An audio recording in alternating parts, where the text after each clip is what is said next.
So I sent you an email and asked you some questions. I'm going to introduce you first. This is Allison Garcia, 2nd grade, and Jessica Wardell, who teaches 2nd grade at Brumby Elementary. And in the email, I asked you a couple of different questions or gave you some statements that maybe you could relate to and talk about. The first one was, if I wasn't a fan, but now I am. So that was one that both of you kind of said you would maybe had something to talk about on. So how do you feel about that? So I know 3 years ago, I guess it is now, when we had our first STEM day and I saw our first project was to make glue. I about freaked out thinking about what my room was going to look like. And we met as a team and we were like, let's get butcher paper to cover the floor, the tables, just so we were more concerned of the kids making a mess. Right. But when we dove right in, the kids were so excited to mix, add, measure, and it just was enlightening to see like the results and how excited they got when it didn't work, but then realizing what adjustments they could make. Well, and I think like even though I set high expectations for my kids, like I was like, they're not going to be able to do this. Like, this is too much. Like, they have no background knowledge of this. How are they going to be able to do this? You know, they're not coming with the same kind of background knowledge that kids that maybe at not a Title I school would have. And I was just, within the first 5 minutes of introducing their challenge, was like blown away with how they were relating it to the 3 states of matter that we had just learned about, and how they were able to say, oh, in our first mixture there was too much liquid and so I need to add more of some of the solids, or vice versa. And just within one trial, you know, once they evaluated and went back and redesigned, within one trial, so many of our groups that year were able to say, oh, no, I need to do this, or I need to change this.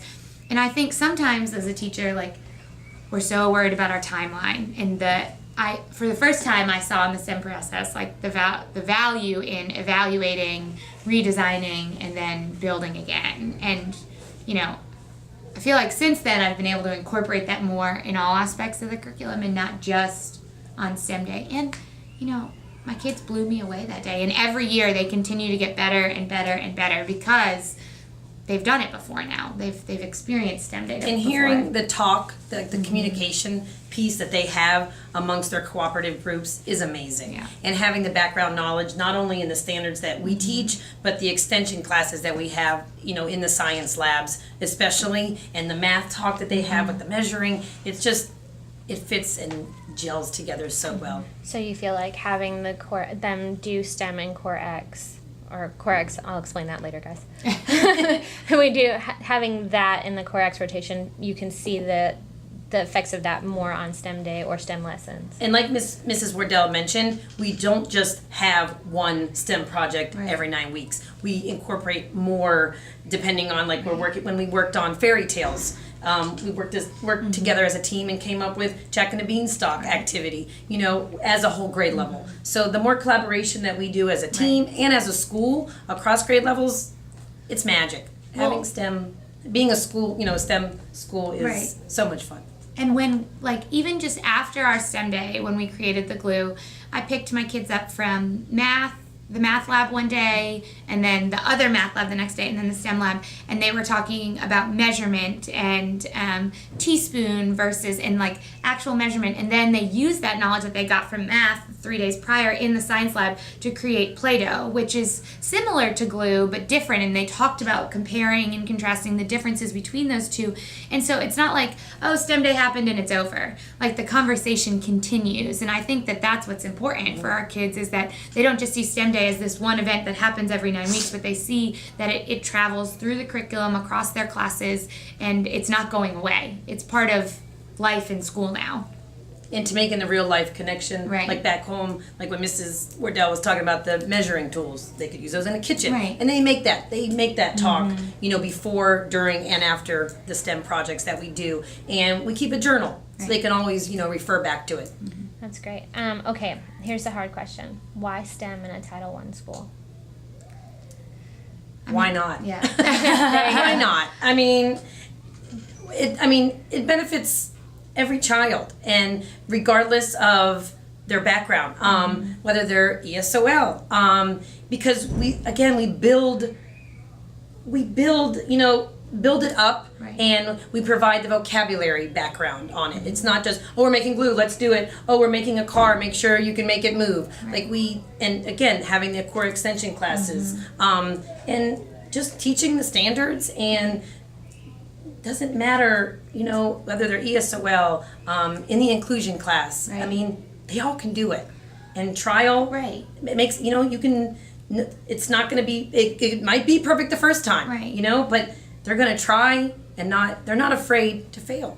The first time or second time, they're going to keep going. Right. And when I think about it, like, a Title I school is the venue to have STEM. Like, our kids, like, some of them may, but some of them may never have exposure to things like this. They may like, other kids at non-title schools may go to a robotics convention or may have the opportunity to participate in STEM activities in their house because their parents saw something on Pinterest. And for some of our kids, that isn't the case. And so why would we not provide those opportunities for them? Why would we not facilitate a day or a school in which they are going to have those opportunities to use those critical thinking skills, to use creativity, to use those problem solving skills when they might not get those at home, and that's not to say that that's true for every kid, but it is our job to provide them with opportunities to harness and build those skills, and STEM Day and being a STEM school provides that, and Title I kids deserve the same opportunities as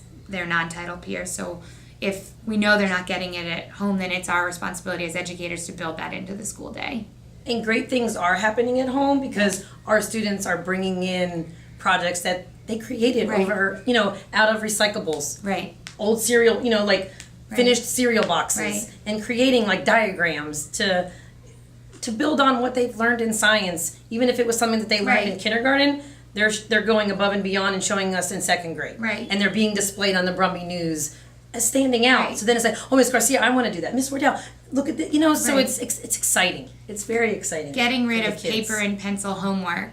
I mean, as a grade level, we did that, and getting rid of that, I feel like, has created a STEM culture that transcends our school day and goes home because the parents are looking for something to do with their kids, and we're like, find something they're interested in and, Yes. and turn it into a project. And we've seen kids design homes for Creek and Cherokee Native Americans, So or when we talked about day and night and seasons from our standards, we had kids building dioramas to represent how the sun revolves around, or the earth revolves around the sun. And so, I think we're trying to get away from that traditional sit down, do your work, and go more to a problem solving based learning that happens not just here but at home as well.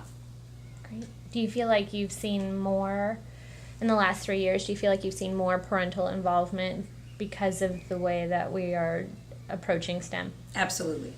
And the supplies, I mean, we're making the cars, Right. and like I have more people bringing in the caps, from the water bottles. Mm-hmm. Oh, I drank a lot of smoothies over the weekend. Here, Miss Garcia, like Right. they're bringing in, so we're ready. Good. For our next field, for Yeah. our next STEM project. So And they want it. Like, parents want to be involved because, a lot of these new I think of math, but the new Common Core strategies, they feel inaccessible to parents at times. But this is something that parents can get on board with because we're all on a level playing ground of, we don't know how to do it, so let's problem solve together, because that is the basis of STEM.